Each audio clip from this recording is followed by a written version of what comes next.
Hello and welcome back to another episode of Power Rangers Lore. Today we're going to talk about the nastiest knight there is, Knasty Knight.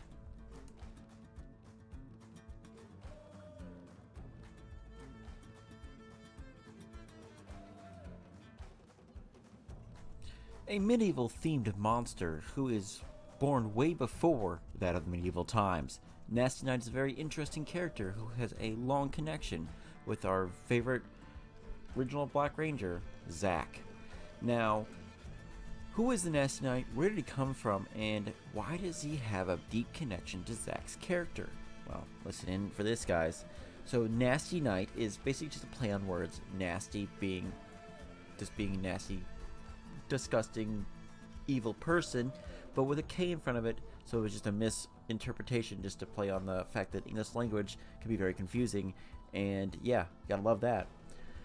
But also, he is a very nasty character to deal with. Now, he appears in the episode Happy Birthday Zack, in which Rita decides to ruin Zack's birthday, as well as the Power Rangers Day, to basically send this monster that she had used 10,000 years prior on the planet Tarmac 3 against the forces of Zordon, and that originally stole the Sword of Darkness. Now, the Sword of Darkness would basically be used to enslave Tommy Oliver as her minion, and a weapon that was once owned by Zordon himself. So it was a way of just, hey, I've got a new Power Ranger and he's under my control. It's because of something that I stole from you originally. How does it make you feel? So it was just a basically reminder of a failure that Zordon had to deal with all those years ago. Now, while Rita was in hibernation, also, so was the Knasty Knight, basically making appear as less of a Finster-like monster, but his own being. Now, he was not in the same type of hibernation that she was, sealed into a space dumpster, but instead of a tree. How he got in this tree, I don't know. I don't know why he was in a tree to begin with, just chilling out and going, I'm gonna relax in this tree. This is a nice tree. Is that oak? Ooh, that's fine. But he was there for about 10,000 years. Which is more impressive than you might think, because no one ever thought to cut down that tree at all, which would make that tree extremely old and very noticeable.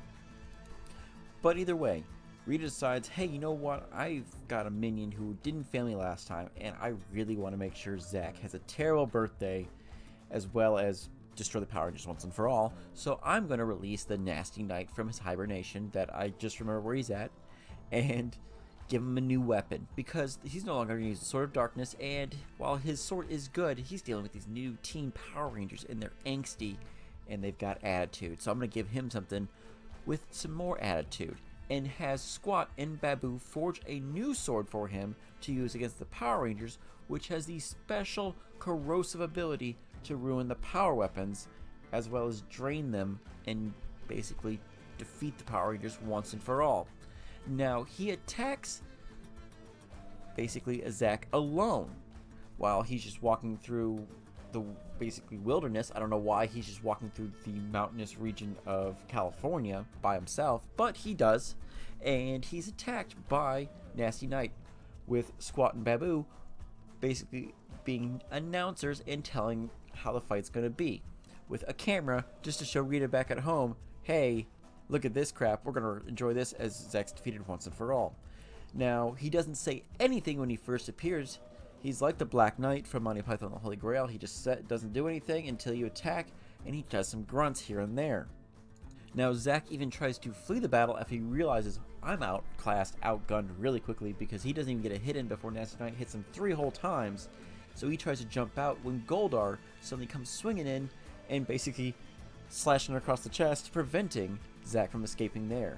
Now, right as Zack was going to be like, I'm going to be destroyed here very soon because I can't take on Goldar and the Knasty Knight, when the rest of the team shows up and they all have their weapons overheated and partly damaged. Now, how did this come about? There's 5 angsty teens with attitude that is very lovable and always gets the job done.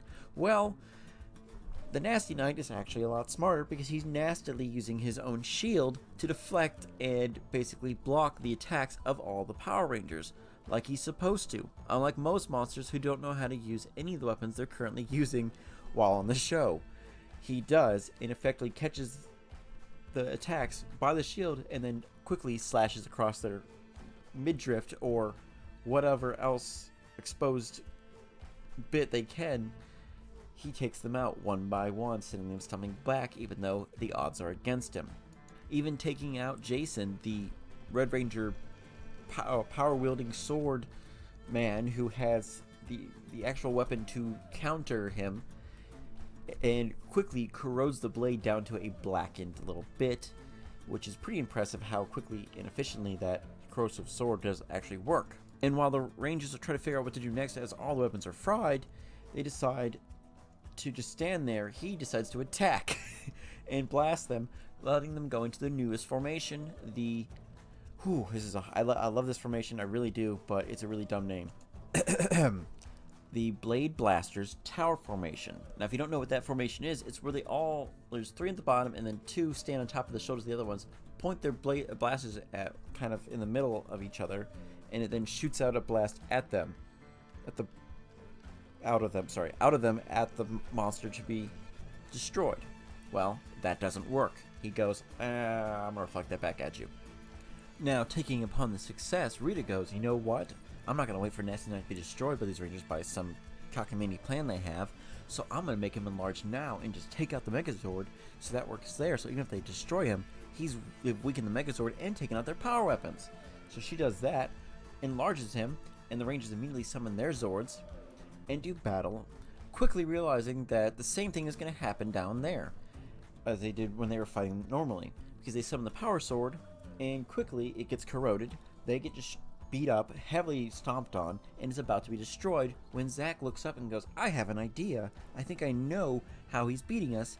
He's reflecting our energy back at us, so why don't we do the same and reflect some with more additional power behind that?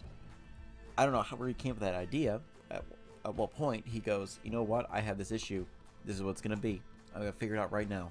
Now, for the first time ever, they use the I-beams to freeze the sword mid-strike, basically preventing it from moving in some type of like tractor beam like thing, and allowing the Rangers to get back up and prepare themselves to take out the Knasty Knight. Now, at this point, he does speak for the first time ever, going, I'm trying, and uh-oh, just like the same amount of lines as Boba Fett in the original trilogy of Star Wars.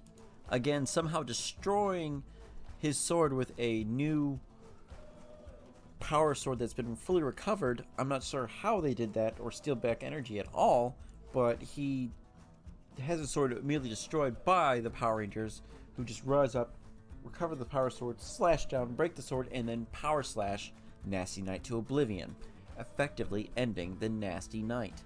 Now, that would not be the end of the Knasty Knight. He would appear again on the Island of Illusions, and this would cause some little issues for Zack, who loses his self-confidence upon seeing this defeated monster Knasty Knight return once more. However, I don't exactly know why it basically hurts him in any way. I don't know why it would cause him to lose any self-confidence in himself, because he was the one who was attacked, yes, but he also was the one to defeat and come up with the idea to defeat the Knasty Knight entirely. If it wasn't for Zack, they wouldn't have been able to defeat the Knasty Knight at all or notice all these different things with his more phenomenal idea.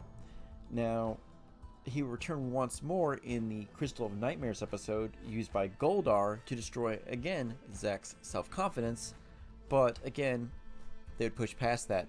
I don't know exactly why they kept using him to defeat Zack's self-confidence, but it'd been better if there was a little bit more going on there, and it could have been a more storyline, but it's the 90s and we didn't really care too much about this. We just want to see two big villains and robots fight against each other.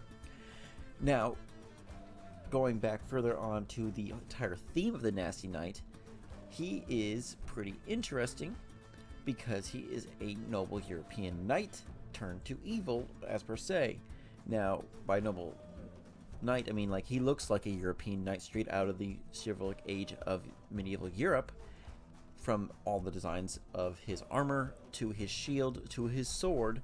He looks pretty medieval knight, and he's actually has the royal arms of England on his shield. Those 3 lions on his shield there, that is the family symbol of the House of Plantagenet, who ruled the nation of England from 1154 to 1485. A lot of the major characters of English history is the House of Plantagenet, and they were very brutal and knights themselves. Now, the only difference is that it's a black variant of the royal arms, and the shield may be a reference to that of his the King Edward III of England, who was the House of Plantagenet. His son, Edward the Black Prince. Thus the black armor, thus the Black Knight. However, the only difference is the Black Prince was not necessarily an evil person, depending on who you are. He did do some great conquests and stuff on that, so the people who he conquered, yeah, they probably didn't like him too much, but he was not a nasty knight. He was a chivalrous knight of medieval Europe. So, I'm a big history buff, so I know these different things here and there. So if you want to say otherwise, go ahead, show me. But it's okay. Now, overall weaknesses, he doesn't really have any. It's not really said there. The only issue that he had was eye beams that magically shot out and prevented his sword from, like, doing anything. He has great power, great durability, strength, and skill, and knows how to use a weapon, such as his sword. Now, he has a mace on his left shoulder pauldron that you can see flopping around there. He never uses it, but I don't think he really gets to the point where he needs to, because he was using his sword up until that point and destroying them entirely. So I have to say there, good job on him. He didn't need a weapon, and even if he did go to grab it, he wouldn't have time before the power slash would have cut him down. So that is the Knasty Knight, who we might see later on in some issues of Power Rangers, the comic book, as well as maybe some future content for the new seasons of Power Rangers themselves, because Hasbro seems to be pulling out things left and right from the dark ages of Power Rangers themselves. So make sure to like, comment, and subscribe. Let me know how you felt about this video. What do you guys think of the Knasty Knight? And let me know what you guys think about the future of Power Rangers itself going on. Thank you guys. Have a good one, and may the power protect you always.